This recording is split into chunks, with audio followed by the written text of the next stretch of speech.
So what we're going to do today is I want you to experience Sound of Soul, remembering that it's your frequency. But we're going to do it in a little bit more conscious way today, because what we've done together over the last few years is, one, you started to go, okay, I got comfortable enough to get my amalgams out. I feel safe enough. I hear what they're saying and I'm ready to do that step, right? So you went through that step, 2 years. We looked at your blood today. We're like, blood's moving better, more space. We got to get those white blood cells a little happier. We got to help the body move out the toxins a little faster and get the liver to grab them. But the body is going to do all that based upon what mode it's in. If it's in sympathetic, which you've learned a lot about, fight, flight, it can't do that. Is sympathetic bad? No. Do you need sympathetic? Yes. Because when your grandchild is walking across the fucking floor and headed with a glass of water over an outlet, you need that sympathetic nervous system to run across and save that child. Right. But then you need to get back into the parasympathetic so that every time you see a child with a glass of water, you don't instantly freak out that that child's going to electrocute themselves. Okay. That's a really good analogy. Thank you. It came because of you.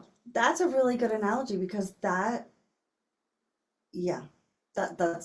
thank you. That was good. You're welcome. So take a breath, feel your body and how tense it got through that scenario. And that's the work we do. Deep awareness of how we feel, because we are feeling beings that have thoughts. And boy, have we fucked that up. We have spent the entire, I thought about this the other day. When men were in caves, women were in caves, we say man, but when humanity was in caves, we did not have this level of consciousness. We evolved to this, okay? What I see now, we're back in cave times. Most people are living in a cave. They're blinded. They don't want to see the reality, and they don't want to think past where they're at. It's so uncomfortable to think about something new. Imagine the first caveman that showed somebody fire. What the fuck is that? Right. Burned me and died. Must be dangerous. That's exactly where we're at with energy and frequency. We know we are not these physical beings now. We have evolved enough consciously to know we're not just these physical beings. We talk about it, we're energy, we're frequency. We know we can measure it on heart rate variability and CRT and live blood analysis. We start to understand regulation here at True Wellness. We start to understand the sympathetic versus the mode of the parasympathetic, which is the rest, digest, relax, and recover, which would you say in the last 2 years since you've been doing this mercury amalgam remediation, what's changed for you in those 2 years? Like the biggest thing? Yeah. My anxiety. Well, it wasn't yours to begin with, right? Right. The anxiety. The anxiety. And your ability to get out of that and into the parasympathetic. Absolutely. Because the molecule was forcing you to do it. It was signaling your body to be stressed. And it took me a long time to understand that and agree with that. And once you understood it, now what have you experienced in the last 2 years? You felt it. Absolutely. How much easier is it for you now when I tell you something for you to go, wait, I might not believe it, but the last thing she told me I believed and I felt it. So now I'm going to start to feel more of what she says. Absolutely. Right? Yep. Awesome. Because you're a feeling being having a thinking experience. Yes. And when we think we're in acute attention, that's sympathetic tone. And I want to be conscious. I don't want to be unconscious. The problem is most people are unconsciously unconscious. So let's be consciously conscious. Okay? Then the goal would be to be without even when I'm in a deep state of relaxation, I'm super conscious. So isn't that the work we do? Yes. Okay, you're gonna get really relaxed and I want you to breathe. I want you to feel your body. Take a breath in through your nose. Watch the breath in your body. Don't breathe hard. Don't breathe hard. Just watch the breath. Don't Okay. don't actively, just passively watch the breath come in through your nose. Watch in the body where it holds, where there's tension, where there's tightness. Connect your attention to that area.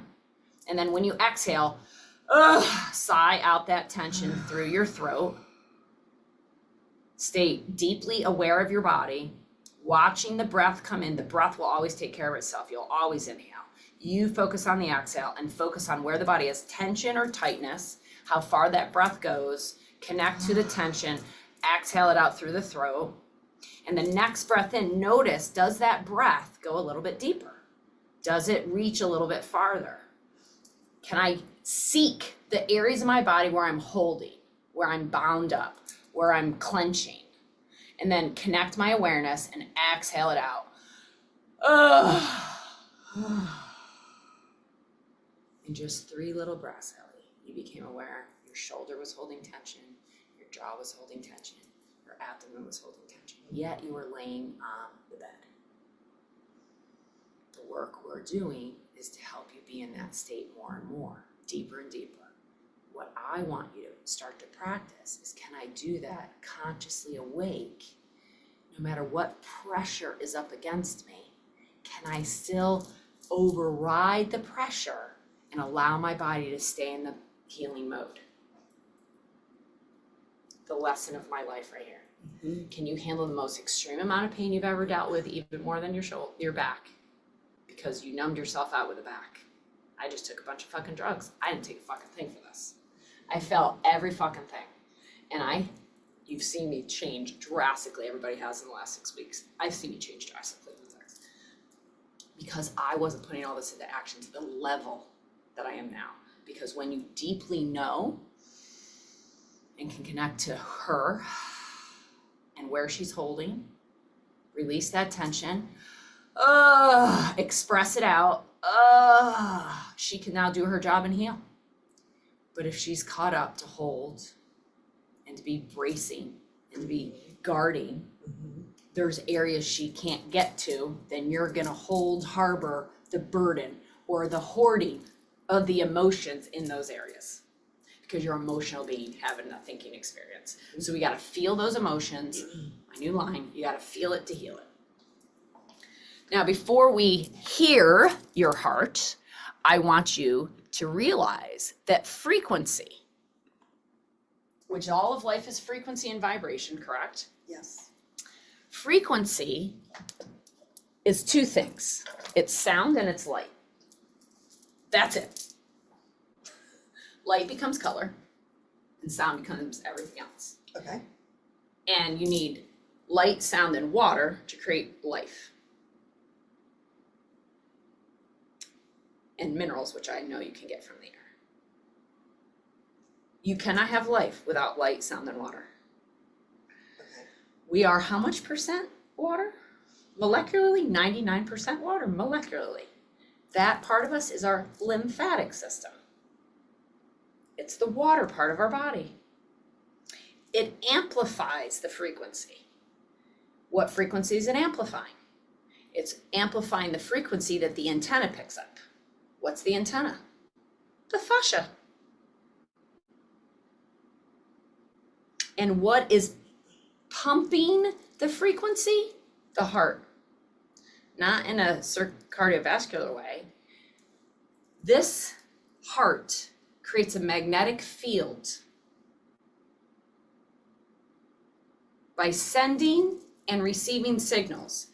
The heart sends 40,000 sensory neurites to the brain, more to the brain than the brain sends to the body. The heart does. The heart sends 40,000 more sensory neurites to the brain than the brain sends to the body.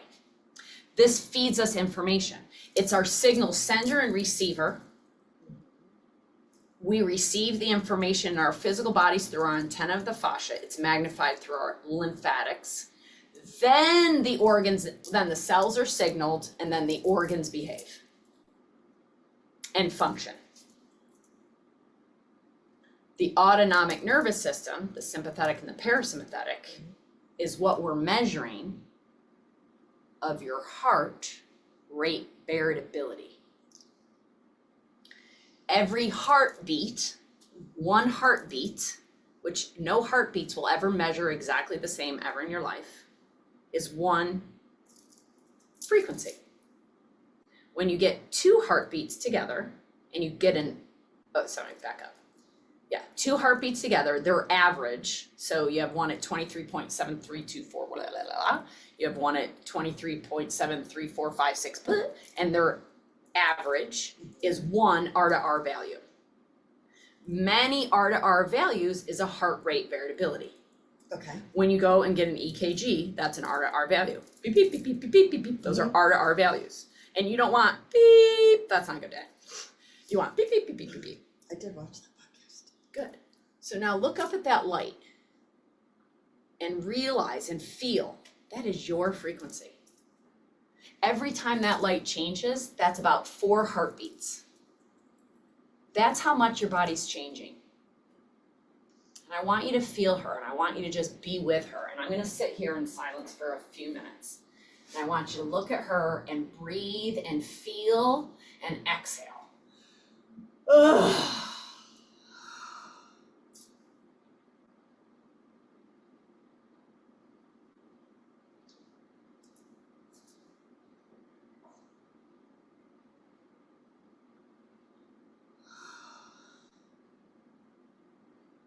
Notice maybe where you're holding tension.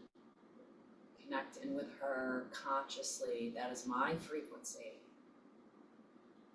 And she's speaking to me. She's so beautiful. Look at her shine. I'm starting to understand when I see people what I feel. I feel their light. Their light is speaking to my light all the time.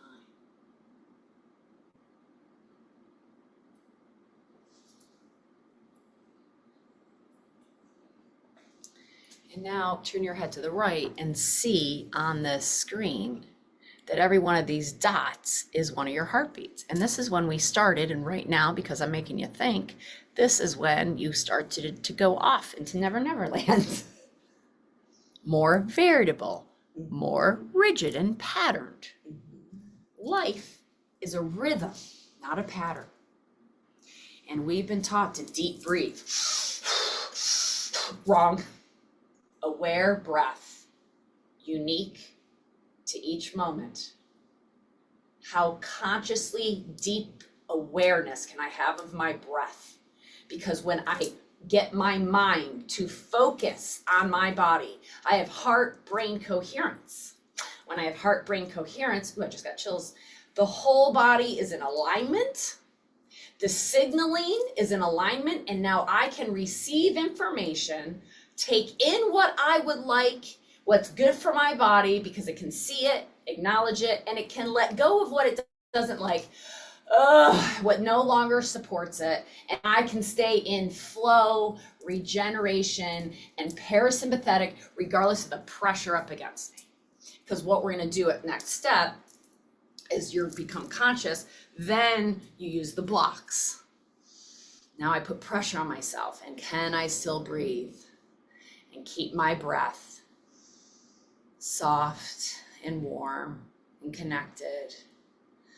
And can I seek the next area that's a little tight, that's a little holding, connect to it with my awareness, feel what that feels, express it out as a sigh of relief or a cry or a scream or whatever. Have gratitude at that next breath as I take a breath in and feel more space in my body. Feel more connection, more softness, more light. Because every breath in is an opportunity for more light to enter the body. And for the dark, the tightness, and the rigidity to leave every moment of every day. Whether I'm on the table or not, I have an opportunity to heal at every moment. It is a choice. If I find myself, if I become aware that I'm not consciously breathing, or if I find there's tightness in my body, I'm going to connect to it. I'm going to hear it. I'm going to ask her what she wants, and I'm going to listen to her. And I'm going to surrender to her 100% of the time, because anytime I don't, boy, do I fucking pay the price.